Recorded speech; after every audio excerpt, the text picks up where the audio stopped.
Hi வணக்கம் நண்பா நண்பீஸ். இன்னைக்கு நான் பார்க்க போற விஷயம் பார்த்தீங்கன்னா, தமிழ்நாடு அரசு ஊழியர்கள், ஆசிரியர்கள் மத்தியில ஒரு பெரிய விவாதத்தையே கிளப்பியிருக்கு. அதுதான் பார்த்தீங்கன்னா, புதிய பென்ஷன் திட்டம். நம்ம அரசாங்கம் என்னமோ உறுதியளிக்கப்பட்ட ஓய்வூதிய திட்டம்னு சந்தோஷமா அறிவிச்சிருக்காங்க. ஆனா கவர்மெண்ட் எம்ப்ளாயீஸ் தரப்போ, இதில எங்களுக்கு எந்த லாபமும் இல்ல. டென்ஷன் தான் மிஞ்சும்னு சொல்றாங்க. ஏன் இந்த எதிர்ப்பு? நீதிமன்றத்தில என்ன நடக்குது? இது விஷயமா ஒரு நாளிதழில வெளியான ஒரு முக்கியமான அதிர்ச்சியான ரிப்போர்ட் பத்தி தான் இந்த பதிவுல பார்க்கலாம். முதல்ல விஷயத்துக்கு வருவோம். திமுக ரீசென்ட்டா கவர்மெண்ட் எம்ப்ளாயீஸ் உடைய நலனுக்காக ஒரு உறுதியளிக்கப்பட்ட ஓய்வூதிய திட்டத்தை அறிமுகப்படுத்தியிருக்கு.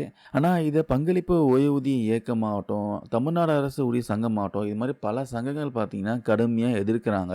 ஏன் இத எதிர்க்கிறாங்க?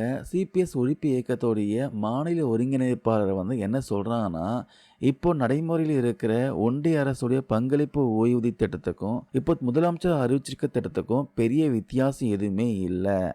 இது சிபிஎஸ் திட்டத்தோட மறு வடிவம் தான் அப்படின்னு சொல்லியிருக்காரு. அதாவது 2003க்கு முன்னாடி இருந்த ஓல்டு பென்ஷன் ஸ்கீம் பார்த்தீங்கன்னா, எம்ப்ளாயீஸ் உடைய சம்பளத்துல இருந்து பென்ஷனுக்காக பணம் பிடிக்காத ஒரு திட்டமா இருந்துச்சு. ஆனா, இப்ப முதலமைச்சர் அறிவிச்சிருக்கிறது சம்பளத்துல இருந்து சந்தா பிடிக்கிற திட்டம். பணம் பிடித்தம் செய்யப்பட்டாலே அது பழைய பென்ஷன் திட்டம் கிடையாது. அதுதான் அவங்களுடைய வாதமா இருக்கு.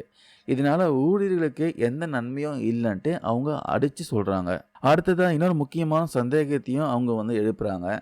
முதலமைச்சர் அறிவிச்சிருக்கிறது வெறும் ஒரு செய்தி குறிப்பு தான். அதுக்கான முறையான அரசாணை வந்த அப்புறம் தான் நெறைய விஷயம் தெரிய வரும். இன்னமும் அரசாணை பிறப்பிக்கல. அரசாணை வந்தா தான் நமக்கு நெறைய விஷயம் தெரிய வரும்னு சொல்றாங்க. இத்திட்டம் பார்த்தீங்கன்னா, எந்த தேதியிலிருந்து அமலுக்கு வரும்?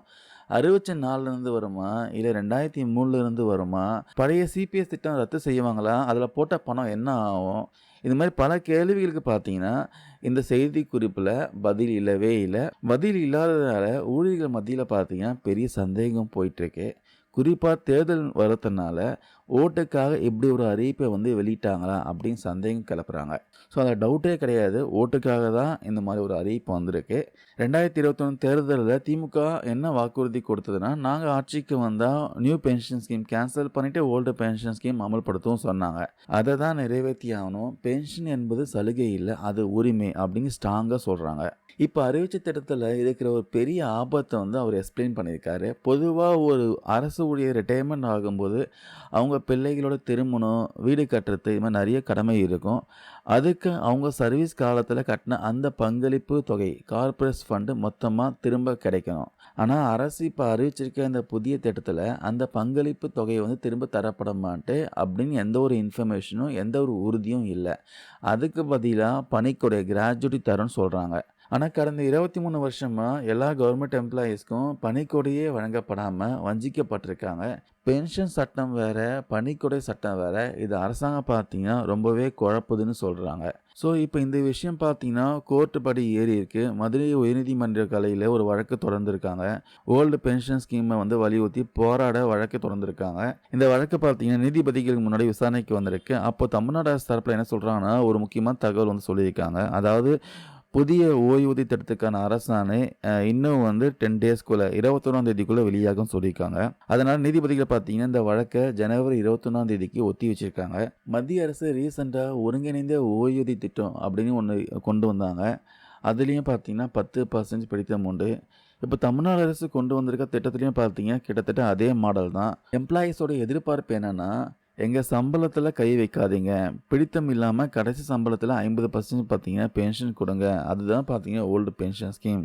ஓல்டு பென்ஷன் ஸ்கீம் கொண்டு வருவோம் சொல்லி தான் வாக்குறுதி குடுத்தீங்க. அந்த வாக்குறுதி பேஸ் பண்ணி தான் நாங்களும் உங்களுக்கு ஓட்டு போட்டு ஜெயிக்க வச்சோம். ஆனா இப்ப ஜெயிச்சுட்டு ஓல்டு பென்ஷன் ஸ்கீம் கொண்டு வருவாம, நிதி பற்றாக்குறை காரணமா வேற ஒரு பென்ஷன் ஸ்கீம் கொண்டு வரது எந்த வகையில நியாயம்? எங்கள ஏமாத்துனீங்களா? அப்படின்னு கேள்வி முன்வைக்கிறாங்க. அது மட்டும் இல்லாம ரிட்டயர்மென்ட் ஆகும்போது நீங்க கட்டின பல லட்சம் ரூபாய் பணம் அதாவது உங்களுக்கு திரும்ப கிடைக்குமா? கிடைக்காதா? இப்போதைக்கு பார்த்தீங்கன்னா, அது மிகப்பெரிய ஒரு கேள்வியா இருக்கு. ஸோ கவர்மெண்ட் எம்ப்ளாயீஸும், டீச்சர்ஸும் பார்த்தீங்கன்னா, திமுகவுடைய மிகப்பெரிய ஒரு ஓட்டு வங்கி.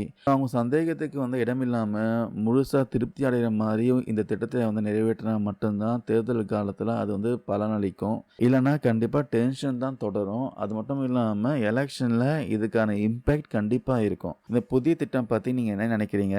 அரசாணை வந்தா எல்லாம் சரியாயிருமா? கமெண்ட்ஸ்ல உங்க கருத்துக்கள சொல்லுங்க. தேங்க் யூ நண்பா, நண்பீஸ்.